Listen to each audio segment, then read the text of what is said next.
Sa 133 ng awit, sa verse 2, tino sinabi, "It is like the precious ointment upon the head that ran down upon the beard, even Aaron's beard, that went down to the skirts of his garments." Pansinin niyo salitang, it's like the precious ointment.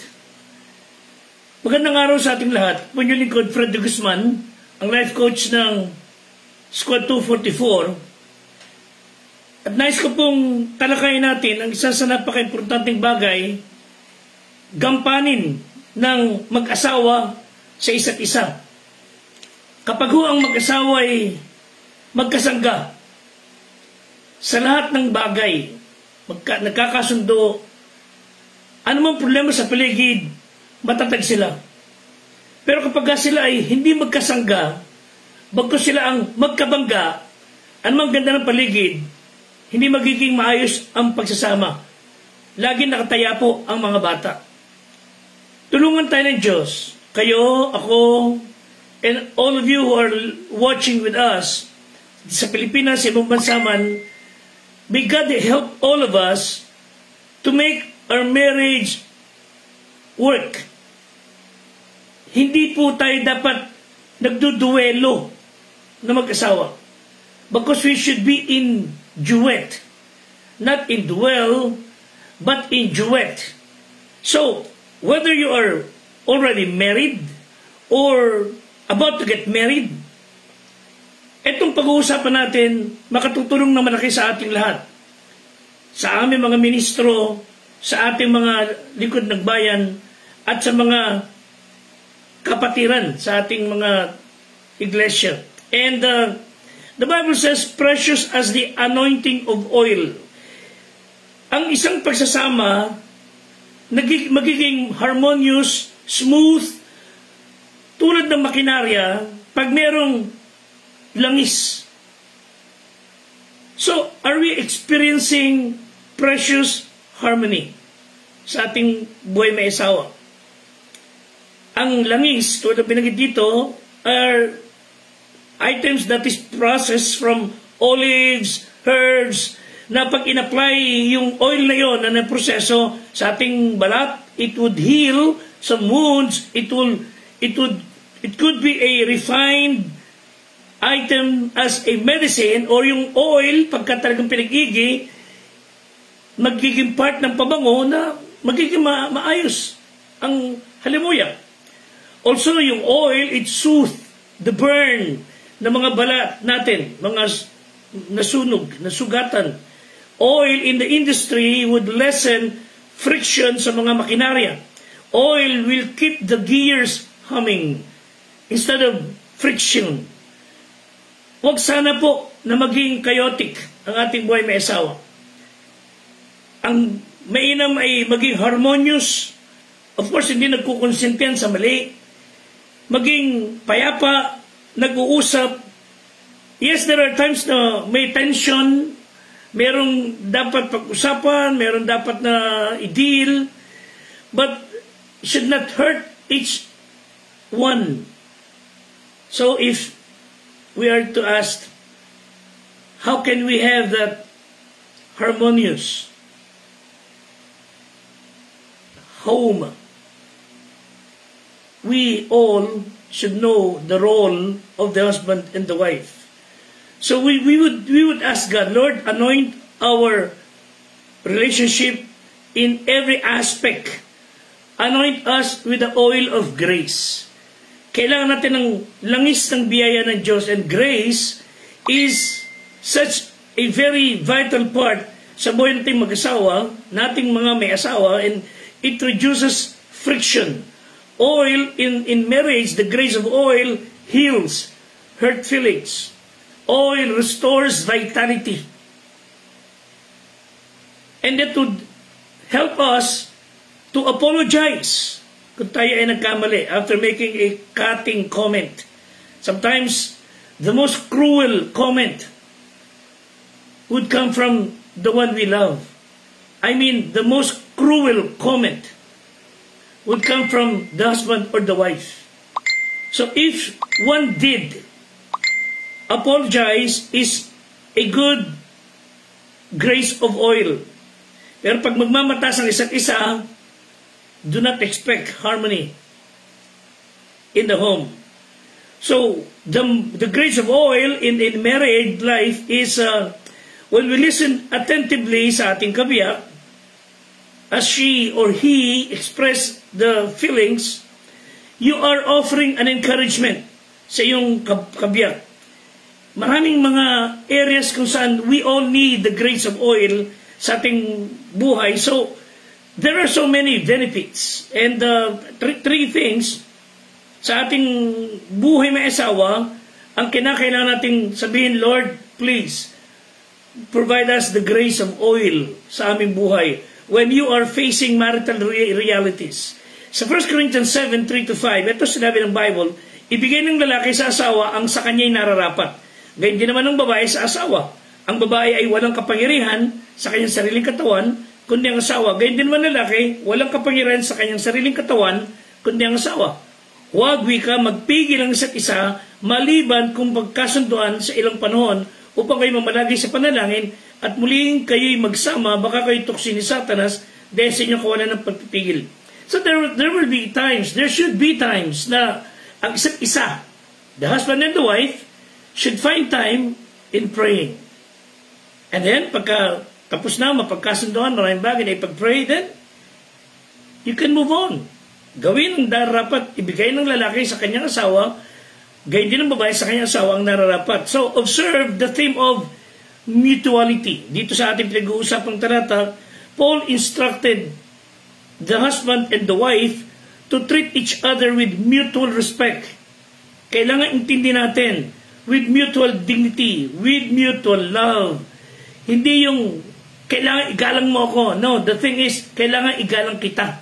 Kailangan matutunan kong ibigay sa iyo ang dignity. Hindi ako ang mag-iintay na gawin mo sa akin, kundi ako ang hindi makapag-intay, gawin sa iyo ang nararapat.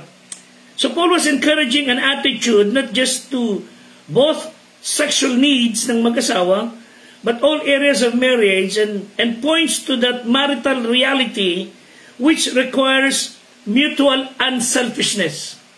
Dapat parehas ang damdamin ng lalaki at babae. I need to respect my husband, my wife. So we need grace of oil, hindi lang sa marital realities, but in accepting responsibilities. Ephesians 5:21 and following, Paul was instructing us couple na alamin ang responsibilidad ng bawat isa, and he laid the groundwork. Ephesians 5:21, listen, submitting yourselves one to another in the fear of God.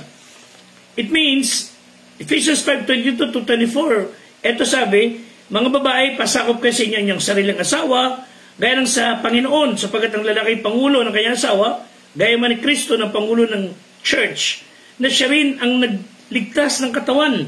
Dapat kung paano ang iglesia o ang church ay nasasakop ni Kristo, gayon din naman ang mga babae pasakop sa kanyang asawa sa lahat ng mga bagay. Hindi yung mamimili ka na pasasakupan sa lahat ng bagay, sabi ng Bible. So, the relationship between Christ and the church, tayo bilang mananampalataya, should set the pattern for a wife relationship to her husband. So, mula po sa puso ng babae na fully devoted sa Panginoong Diyos, mula sa puso ng babae na buong tiwala niya sa Panginoon, will flow respect and devotion sa kanyang kabiyak. And a wife will fulfill her responsibility sa kanyang kabiyak because she is fully devoted to Him, to God. And she would respect Him, give Him all the dignity ayon sa sinasabi ng Bible. So, such submission is possible sa isang relationship that would produce security and trust, which should us husbands learn to cultivate when we are to fulfill our responsibility.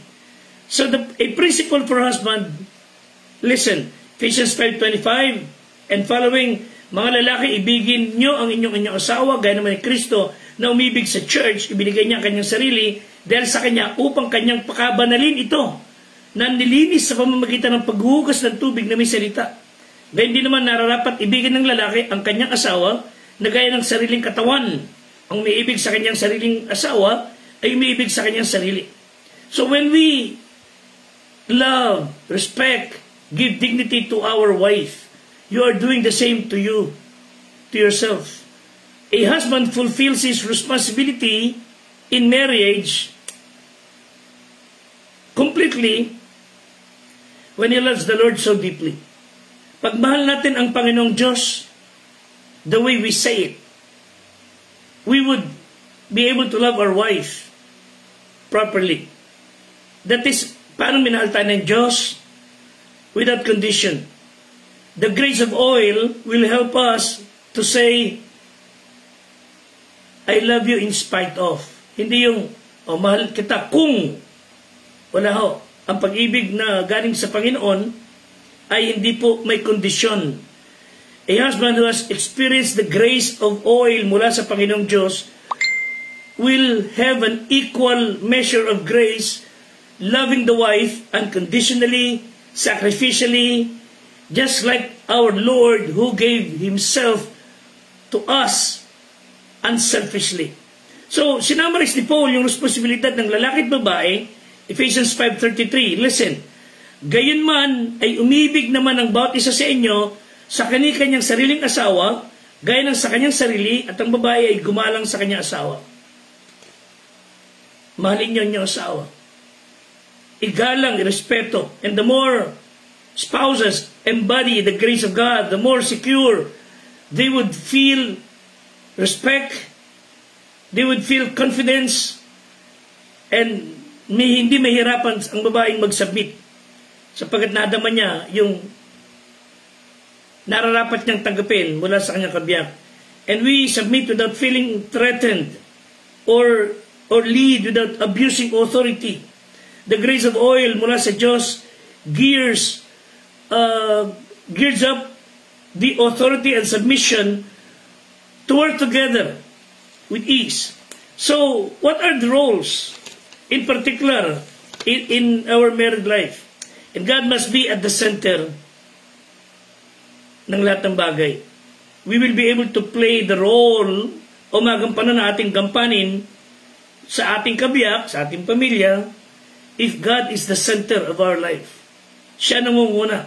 So since marriage happens by God's design, committed ang Diyos at sa ating buhay may asawa na tulungan, iayos, pangunahan. Pag si Kristo ang sentro, it is stronger like a braided cord. Whatever trial, whatever triumph, whatever testing we and our spouse face, God has promised never to leave us nor forsake us. A person standing alone can be attacked and defeated, but two can stand back to back. Pag magkasundo mag-asawa, they could stand back to back and conquer anything. Ecclesiastes 4:12, at kung ang isang tao'y manaig laban sa kanya na nag-iisa, ang dalawa ay makalalaban sa kanya, at ang panaling tatlong ikid ay hindi mapapatid na madali. So two is better than one. The man is the leader in marriage. As such, God designed him, the man or the husband, to take the responsibility of being a protector and provider. Hindi siya yung patabaing baboy. The man should be the protector and the provider. He is expected to love his wife, give himself to her, love her as God loves him. So let's be considerate, be sensitive to her needs, and you have to praise her, not to be harsh. Be thankful to her. Pagkakailangan talaga appreciate the things that she is doing sa iyo bilang kanyang kabiyak. Be thankful. 1 Peter 3:7, likewise ye husbands, dwell with them according to knowledge, giving honor to the wife as the weaker vessel, as being heirs together of the grace of life, upang hindi mahadlangan ng ating panalangin. You want your prayers answered? Respect and love your wife.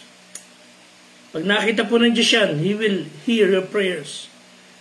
So, get to know your wife, yung kanyang damdamin, mga takot, hidden talents, deepest joys. Use your strength as a man of honor to honor her, to nourish her, and to cherish your wife. In the first place, pinangako mo sa Diyos na siya yung magiging kabiyak. So we summarize the husband's role this way: to provide real masculinity through unselfish, sensitive leadership that strengthens the home and gives dignity to his wife. For he is the head. Sabi nga ng Bible. Then the woman is the helpmeet, who is just the right person for the man. Woman for the man. Then the woman is able to submit, perfectly suited for the man, tulad ng kalooban ng Diyos. And as designed, she will be able to honor the husband, respect her husband, and acknowledge that he is the head. She would be able to encourage him too.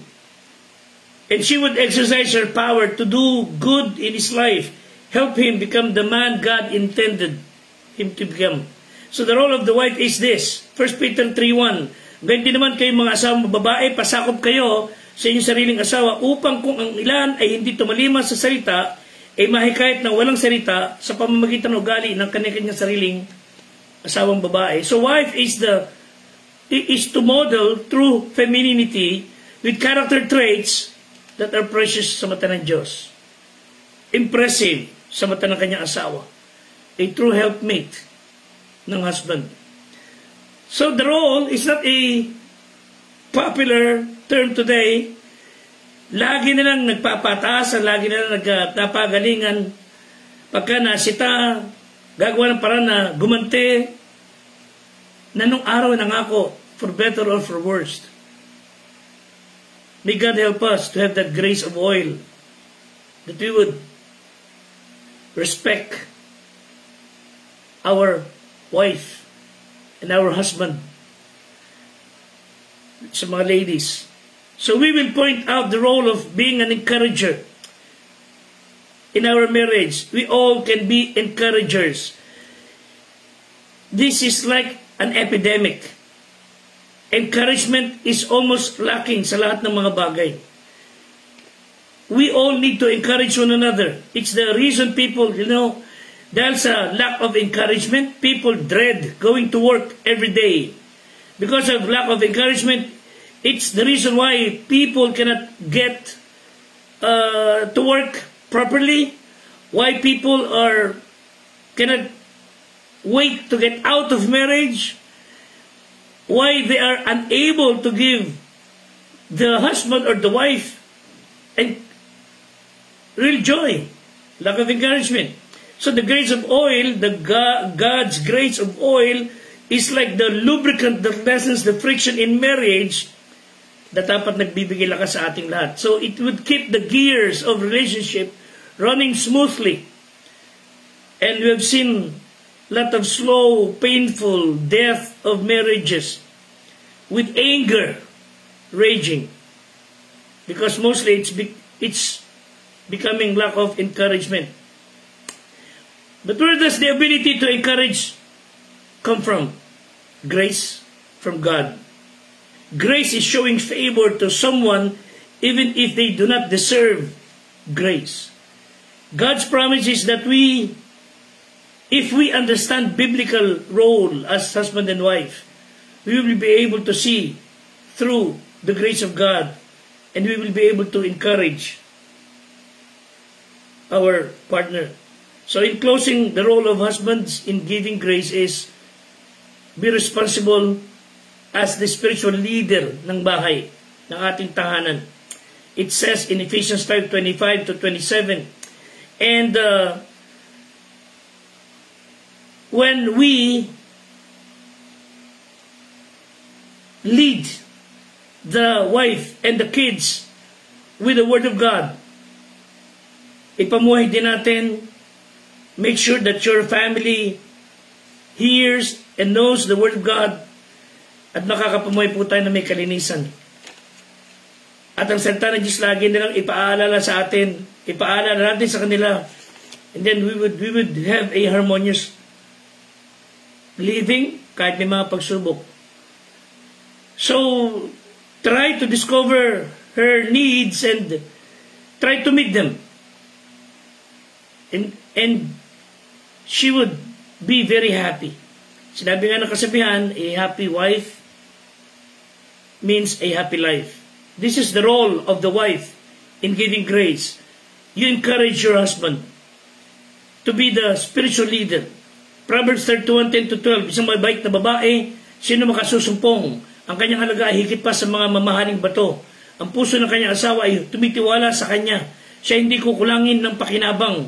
Gumagawa siya mabuti sa kanyang asawa. Hindi kasamaan. So do good to your husband.